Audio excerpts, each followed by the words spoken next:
Around 1996, New Zealand filmmaker Peter Jackson was offered the chance by Universal Studios to remake King Kong, which he had long claimed to be his favorite film of all time. However, for various reasons, the production fell through, and he went on to direct the Lord of the Rings trilogy, which became an immense critical and financial success that instantly put him in high demand. Naturally, Universal came calling once again, eager to revive his Kong remake, and with the help of his wife Fran Walsh and co-writer of the Lord of the Rings Philippa Boyens, Jackson was given total creative control to craft an epic love letter to the film that inspired him as a child. Boosted by an intensive marketing campaign and a ton of hype, Peter Jackson's King Kong was finally released in December of 2005, a bloated and messy, but nonetheless extremely entertaining and loving retelling of one of cinema's greatest monster tragedies.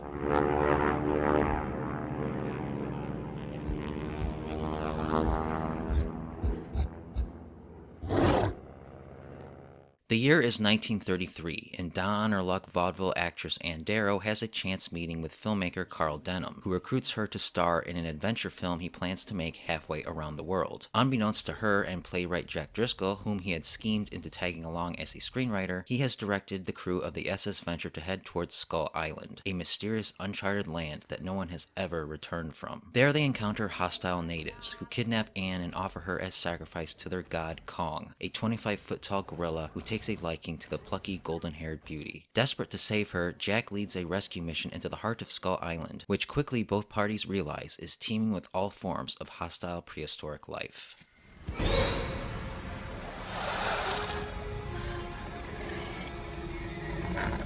If there's one word to describe Peter Jackson's King Kong, it is epic. Given carte blanche by the studio to make the exact movie he wanted, Jackson indulges himself in every way possible, and in doing so maybe bites off a bit more than he can chew. The film takes the rather simple story of the original and retells it with a flair for the dramatic, turning it into an audacious and dazzling myth that both takes its time and zooms along from one gigantic set piece to the next. The movie is huge, a true epic in every sense of the word, even down to the gargantuan 3-hour runtime, which will undoubtedly try some people's patience. But if you love the original as much as Jackson clearly does, it's hard to imagine coming out of this disappointed.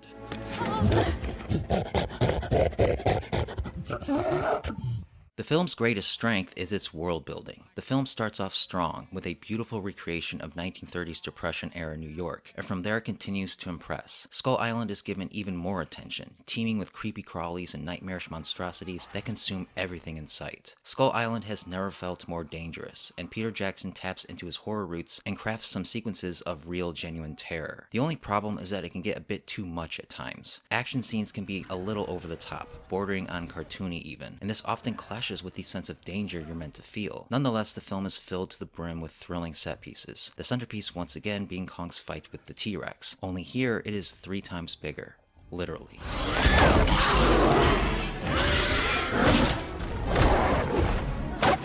Naturally, Jackson's loving attention extends to the characters, who are given more depth than ever. This is especially the case with Ann Darrow, both in the way she's written and performed by Naomi, who is absolutely fantastic and the emotional heart of the film. A lot is asked of her, and she steps up, adding extra dimension to her relationship with Kong without making it cheesy like it was in the '76 film. Jack Black as Carl Denham is a less obvious choice, and how seriously you take him in the role depends on your ability to separate him from his comedic roots. His Denham rides the line between lovingly tenacious and disgustingly manipulative, which makes for a far more interesting, if less sympathetic version of the character than Robert Armstrong's. Jack Driscoll, on the other hand, is interesting in that he is divided up into 3 separate characters, with the main interpretation played by Adrien Brody being the least faithful. He's probably the weakest of the 3 main characters, because his romance with Anne feels half-baked and only half reciprocated, making for a strange relationship that's hard to buy. There are many other characters beyond these 3, easily more than the previous 2 versions, and the film suffers for it. There are far too many supporting characters who serve no relevance other than to fill time, as evidenced by the fact that they get forgotten once the film moves back to New York.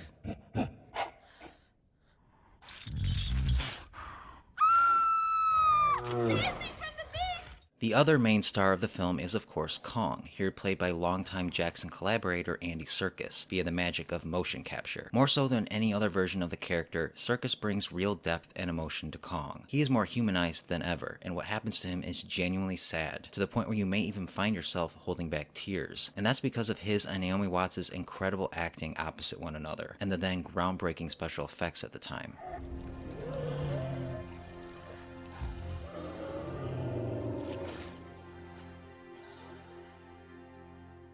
But while Kong is a marvel, the rest of the film is a bit more mixed. The effects are mostly good, but certain elements haven't aged well, particularly the Brontosaurus stampede, which looks more dated than ever. That aside, technically Peter Jackson's Kong is gorgeous and well crafted. The sound design alone is sure to make good work of a surround sound system, and the music by James Newton Howard hits all the right notes, running the gamut from sad to triumphant to epic to humorous, sometimes within the same scene, and it all works well towards making the film feel light and adventurous, even as it takes itself as seriously as it possibly could.